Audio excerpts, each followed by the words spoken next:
Ce que je m'apprête à partager pourrait vous surprendre, mais il est crucial de rester silencieux et concentré sur ce qui vous attend.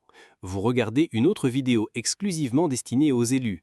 Si vous n'êtes pas l'un des élus, il est probable que vous ne regarderez pas cette vidéo jusqu'au bout. N'hésitez pas à l'arrêter, car son contenu pourrait ne pas résonner ou vibrer avec votre âme ou votre esprit. Cependant, si vous êtes un véritable élu, vous comprendrez pleinement tout ce que je vais expliquer. Je me tiens devant vous aujourd'hui avec un message qui n'est pas pour les âmes sensibles, mais pour ceux qui sont prêts à vivre une transformation si profonde qu'elle enflammera leur âme. Je me tiens devant vous, les élus, pour déclarer que les chaînes du non-pardon qui vous ont tenus captifs depuis bien trop longtemps sont sur le point d'être brisées. Je me tiens devant vous pour prononcer des paroles de vie, de feu, qui embraseront votre esprit et vous mèneront vers la liberté qui ne vient que par un pardon radical et sans limite. Il y a un feu qui brûle dans le cœur de chaque croyant, un feu allumé par le Saint-Esprit, un feu qui consume tout ce qui n'est pas de Dieu. Mais il y a une chose qui menace d'éteindre cette flamme sainte, le non-pardon. Le non-pardon est un poison, une toxine mortelle qui ronge votre âme, lentement et silencieusement, jusqu'à ce qu'il ne reste que l'amertume, la colère et la douleur. Mais aujourd'hui, je déclare que ce poison sera purgé de votre système. Aujourd'hui, nous allons affronter le non-pardon qui a pris racine dans votre cœur, et par la puissance du Saint-Esprit, nous allons le déraciner, le chasser et vous libérer. Jésus ne nous a pas appelés à vivre dans la servitude, mais dans la liberté.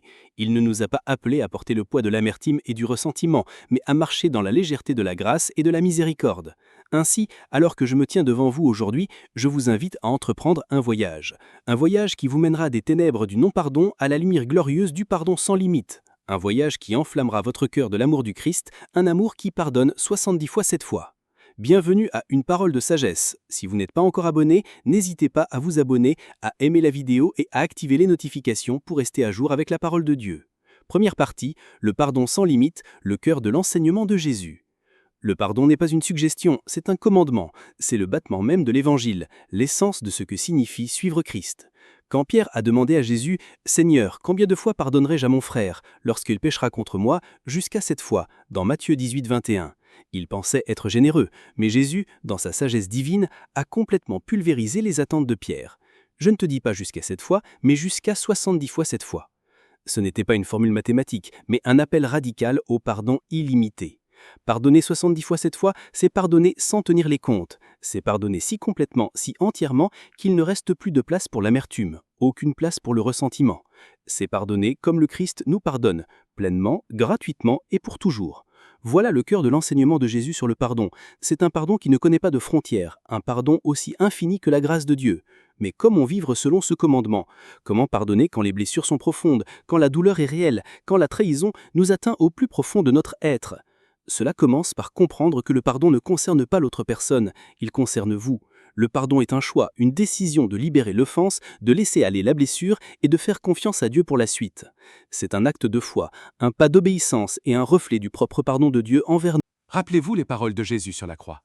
Père, pardonne-leur, car ils ne savent pas ce qu'ils font. Luc 23, 34. À son heure la plus sombre, alors qu'il subissait le châtiment le plus brutal et le plus injuste, Jésus a pardonné. Il n'a pas attendu d'excuses, il n'a pas exigé de repentir, il a pardonné.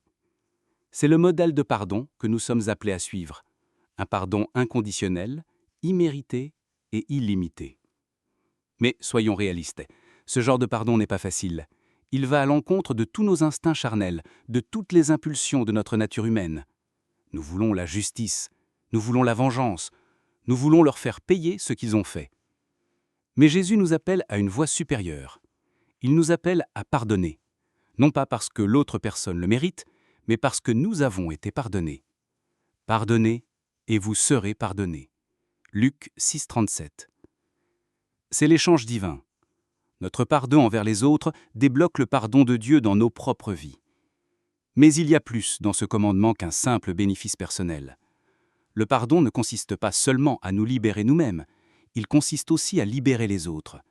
Il s'agit de briser les chaînes d'amertume et de ressentiment qui lient nos relations et de permettre à l'amour du Christ de circuler librement entre nous. Lorsque nous pardonnons, non seulement nous sommes guéris, mais nous devenons des agents de guérison dans la vie des autres. Nous devenons des canaux de grâce de Dieu, des vases de sa miséricorde, des instruments de sa paix. Ceci est le cœur de l'enseignement de Jésus sur le pardon. C'est un pardon qui ne connaît pas de limites, un pardon qui guérit, restaure et réconcilie. C'est un pardon qui nous rend libres. Libres d'aimer, libres de vivre, libres d'être les personnes que Dieu nous a créées pour être. Deuxième partie. Pardon et réconciliation. Je me tiens devant vous pour déclarer que le pardon n'est que le début. C'est la première étape du voyage vers la réconciliation. Le pardon vous libère du fardeau de la colère et de l'amertume. Mais la réconciliation est le but ultime. C'est la restauration des relations, la réparation de ce qui a été brisé, la guérison des blessures qui ont suinté pendant bien trop longtemps. La Bible est claire sur le fait que Dieu nous a donné le ministère de la réconciliation. Dans 2 Corinthiens 5, 18-19, Paul écrit « Et tout cela vient de Dieu, qui nous a réconciliés avec lui par Christ et qui nous a donné le ministère de la réconciliation. Car Dieu était en Christ, réconciliant le monde avec lui-même, en n'imputant point aux hommes leurs offenses, et il a mis en nous la parole de la réconciliation. » C'est notre appel, notre mission, notre but, être des agents de réconciliation dans un monde brisé et divisé par le péché. Mais la réconciliation n'est pas facile. Elle exige de l'humilité, de la patience et une volonté de pardonner et d'être pardonné. Elle nous demande de mettre de côté notre fierté, de ravaler notre ego et de tendre la main avec amour à ceux qui nous ont blessés. Elle nous demande de chercher la direction de Dieu, de compter sur sa force et de faire confiance à son timing. La réconciliation n'est pas quelque chose que nous pouvons accomplir seuls. C'est un ouvrage du Saint-Esprit, un miracle de la grâce de Dieu. Considérez l'histoire de Joseph dans le chapitre 45 de la Genèse. Joseph a été trahi par ses propres frères, vendu comme esclave et laissé pour mort. Il avait toutes les raisons de garder rancune, de chercher la vengeance, de les rayer de sa vie pour toujours, mais lorsqu'il a finalement retrouvé ses frères, Joseph a fait quelque chose d'extraordinaire. Il leur a pardonné. Il les a embrassés, a pleuré avec eux et a déclaré « N'ayez pas peur. Suis-je à la place de Dieu ? Vous aviez médité de me faire du mal. Dieu l'a changé en bien pour accomplir ce qui arrive aujourd'hui, pour sauver la vie à un peuple nombreux. » Genèse 50, 19 et 20. Le pardon de Joseph n'a pas seulement guéri son propre cœur, mais il a aussi restauré sa famille et provoqué la réconciliation de relations brisées depuis des années. C'est le pouvoir du pardon. Il nous libère non seulement, mais il ouvre aussi la porte à la réconciliation.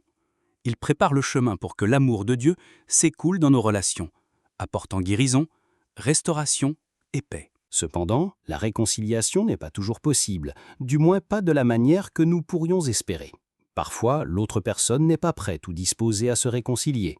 Parfois, les blessures sont trop profondes, la confiance trop brisée. Dans ces cas, nous devons quand même pardonner.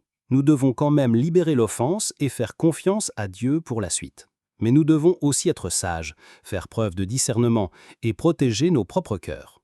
La réconciliation ne signifie pas se laisser maltraiter, abuser ou exploiter. Cela ne signifie pas faire comme si rien ne s'était passé ou ignorer la réalité de la blessure. Cela signifie chercher la sagesse de Dieu, suivre sa direction et être ouvert à la possibilité de guérison et de restauration. Mais cela signifie aussi fixer des limites saines, garder votre cœur et faire confiance à Dieu pour accomplir sa volonté parfaite en son temps parfait. La réconciliation est un voyage et cela prend souvent du temps. Mais alors que nous parcourons ce chemin, nous devons nous rappeler que Dieu est avec nous à chaque étape. Il est le Dieu de la réconciliation, le Dieu qui fait naître la vie de la mort, la beauté des cendres et la guérison de la brisure. En pardonnant, en cherchant la réconciliation, nous nous associons à Dieu dans son œuvre de rédemption et de restauration. Nous nous joignons à lui dans sa mission de réconcilier le monde avec lui-même, une relation à la fois. Troisième partie, le coût du non-pardon. Je suis ici pour vous avertir des dangers du non-pardon. Le non-pardon est un tueur silencieux, un poison qui s'infiltre dans votre âme et vous détruit lentement de l'intérieur. C'est un lourd fardeau, un poids que vous n'avez jamais été destiné à porter, et si vous vous y accrochez, il aura des conséquences physiques, émotionnelles et spirituelles. La Bible est claire sur le fait que le non-pardon a de graves conséquences. Dans Matthieu 6, 14 et 15, Jésus nous avertit « Si vous pardonnez aux hommes leurs offenses, votre Père céleste vous pardonnera aussi. Mais si vous ne pardonnez pas aux hommes leurs offenses, votre Père ne vous pardonnera pas non plus vos offenses. » C'est un rappel qui donne à réfléchir. Le non-pardon n'affecte pas seulement nos relations avec les autres, mais il affecte aussi notre relation avec Dieu. Le non-pardon est comme un cancer qui se propage dans tout votre corps, affectant tous les domaines de votre vie. Il affecte votre santé, provoquant du stress, de l'anxiété et même des maladies physiques. Il affecte votre esprit, le remplissant de pensées négatives, de colère et de ressentiment. Il affecte votre esprit, vous coupant de la grâce et de la miséricorde de Dieu. Et il affecte vos relations, créant de la distance, de la tension et de la division. Mais le coût du non-pardon va encore plus loin. Le non-pardon vous maintient prisonnier du passé, incapable d'avancer, incapable de faire l'expérience de la plénitude de vie que Dieu a pour vous. Il vous maintient lié à la personne qui vous a blessé, attaché à la douleur et incapable de guérir. Il vous rend votre paix, votre joie et votre liberté, et finalement, il vous rend votre destinée. Jésus est venu pour libérer les captifs, pour briser les chaînes du péché et de la mort, et pour nous donner la vie en abondance. Mais le non-pardon nous maintient en esclavage, enchaînés à notre passé, incapables de marcher dans la liberté que Christ a acquis pour nous. C'est pourquoi le pardon est si crucial, car c'est la clé qui ouvre la porte de votre liberté, de votre guérison et de votre destinée. Le pardon ne concerne pas seulement l'autre personne, il vous concerne vous. Il concerne votre relation avec Dieu, votre santé, votre paix et votre avenir. Il s'agit de laisser aller le passé pour que vous puissiez entrer dans l'avenir que Dieu a pour vous. Il s'agit de libérer la blessure pour que vous puissiez recevoir la guérison. Il s'agit de briser les chaînes de l'amertume pour que vous puissiez marcher dans la liberté du Christ. Mais pardonner n'est pas facile. C'est un processus, un voyage, et cela prend du temps. Cela demande de l'humilité, de l'abandon et une profonde confiance en Dieu. Cela vous demande de renoncer à votre droit d'avoir raison, à votre besoin de justice et à votre désir de vengeance. Cela vous demande de faire confiance à Dieu pour s'occuper de la personne qui vous a blessé et de lui faire confiance pour guérir votre cœur. Cela vous demande de faire un pas de foi, de faire le premier pas et de faire confiance à Dieu pour le reste. Mais je vous promets ceci, si vous êtes prêt à faire ce pas, si vous êtes prêt à pardonner, Dieu vous y rejoindra. Il vous donnera la force, la grâce et le pouvoir de pardonner. Il guérira votre cœur, restaurera votre âme et vous libérera. Et il vous conduira dans une vie de liberté, de paix et de joie que vous n'auriez jamais cru possible. Voyons quelques étapes pratiques pour pardonner. Le pardon n'est pas seulement une décision, c'est un processus, un voyage, et il exige une action. Il ne suffit pas de dire simplement « je te pardonne ». Vous devez le vivre, le mettre en pratique et le laisser devenir une partie de qui vous êtes. La première étape pour pardonner est de reconnaître la blessure. Vous ne pouvez pas pardonner ce que vous ne reconnaissez pas. Vous devez faire face à la douleur, affronter la blessure et être honnête sur ce qui s'est passé. Il ne s'agit pas de se complaire dans la douleur ou de jouer la victime. Il s'agit d'être vrai, d'être honnête et de faire face à la réalité de la situation. La deuxième étape est de libérer l'offense. C'est là que vous prenez la décision de pardonner. C'est un choix, une décision consciente, de laisser aller la blessure, la colère et le ressentiment. C'est une décision de libérer la personne qui vous a blessé de la dette qu'elle vous doit. Cela ne signifie pas que ce qu'ils ont fait était bien, ou que vous devez vous réconcilier avec eux. Cela signifie simplement que vous choisissez de laisser aller l'offense et de faire confiance à Dieu pour le reste. La troisième étape est de prier pour la personne qui vous a blessé. C'est peut-être l'étape la plus difficile, mais c'est aussi la plus puissante. Jésus nous commande « Aimez vos ennemis et priez pour ceux qui vous persécutent » Matthieu 5, 44. Lorsque vous priez pour quelqu'un qui vous a blessé, vous le remettez à Dieu et vous permettez à son amour et à sa grâce de s'écouler dans votre cœur. La prière est la clé de la guérison et c'est la clé du pardon. La quatrième et dernière étape est de bénir la personne qui vous a blessé. C'est ici que la théorie rencontre la pratique. C'est ici que vous mettez votre pardon en action. Jésus a dit « Bénissez ceux qui vous maudissent, priez pour ceux qui vous maltraitent » Luc 6, 28. Cela signifie que non seulement vous pardonnez à la personne, mais vous cherchez activement à lui faire du bien. Cela pourrait signifier parler gentiment d'elle, l'aider d'une manière ou d'une autre, ou simplement refuser d'en dire du mal. Bénir la personne qui vous a blessé est l'acte ultime de pardon, et c'est la clé pour marcher dans la liberté. La cinquième et dernière étape est de faire confiance à Dieu pour le résultat. Le pardon ne consiste pas à obtenir un certain résultat. Il s'agit d'obéissance à Dieu. Il s'agit de lui faire confiance pour s'occuper de la personne qui vous a blessé, pour guérir votre cœur et pour accomplir sa volonté parfaite. Il s'agit de laisser aller votre besoin de justice et de faire confiance à Dieu pour apporter la justice à sa manière et en son temps. Le pardon est un voyage, et il n'est pas toujours facile. mais c'est un voyage qui mène à la liberté, à la guérison et à la vie. C'est un voyage qui vous emmène des ténèbres du non-pardon à la lumière de l'amour de Dieu. C'est un voyage qui enflamme votre cœur de l'amour du Christ, un amour qui pardonne 70 fois 7 fois. Je veux que vous receviez cette parole aujourd'hui, les élus, avec un message de feu, un message de liberté, un message de pardon.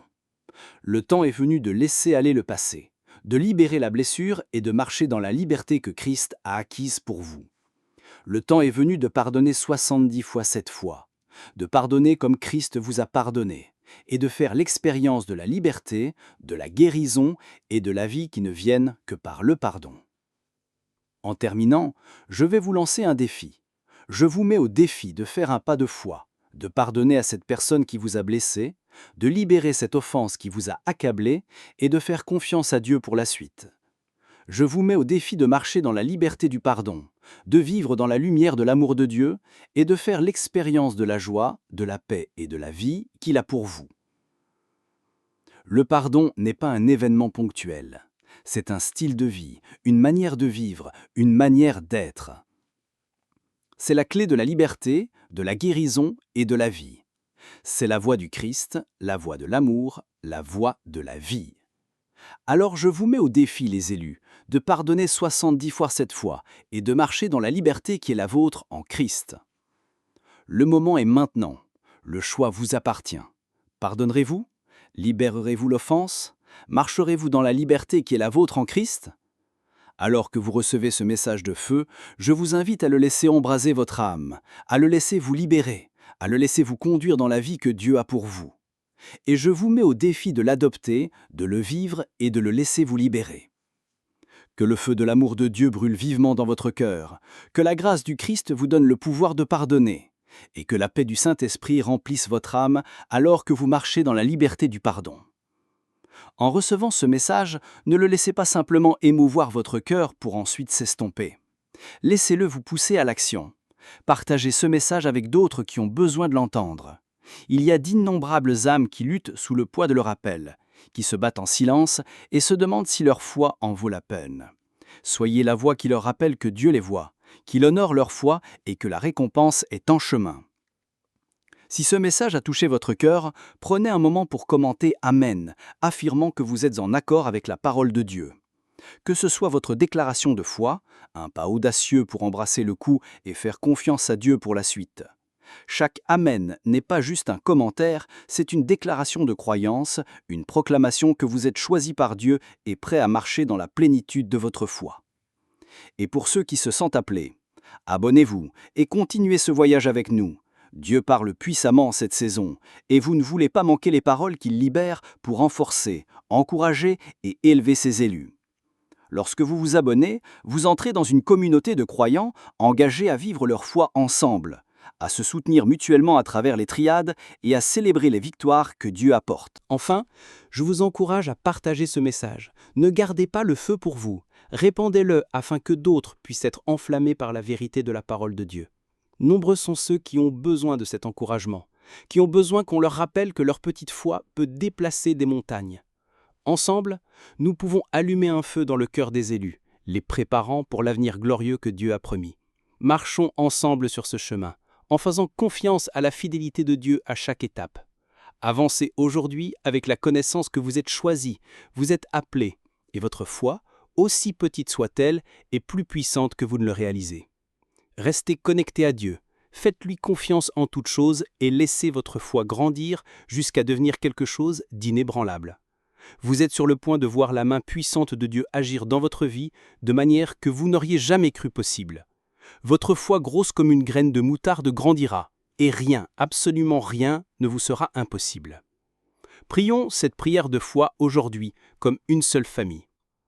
Père Céleste, nous nous présentons devant toi aujourd'hui, reconnaissant ton amour infini et ta grâce infinie. Tu es le Dieu de miséricorde, le Dieu qui pardonne et le Dieu qui guérit nos cœurs brisés. Nous te remercions, Seigneur, pour le don du pardon que tu nous as offert par le sacrifice de ton Fils, Jésus-Christ. Nous reconnaissons que sans ton pardon, nous serions perdus, liés par les chaînes du péché et du regret. Mais dans ta miséricorde, tu nous as libérés. Père, Nous élevons chaque cœur qui entendra ce message, chaque âme qui rencontrera la vérité de ta parole. Nous te demandons d'agir puissamment dans leur vie, brisant les chaînes du non-pardon qui les ont tenus captifs depuis bien trop longtemps. Que ta parole soit comme un marteau, brisant les murs d'amertume et de ressentiment, et ouvrant les vannes de ton amour guérisseur. Seigneur, nous savons que le pardon n'est pas facile. Il exige de la force, de l'humilité et une profonde confiance en toi. Nous prions donc pour le courage de chaque personne qui lutte pour laisser aller la blessure et la douleur qu'elle a endurée.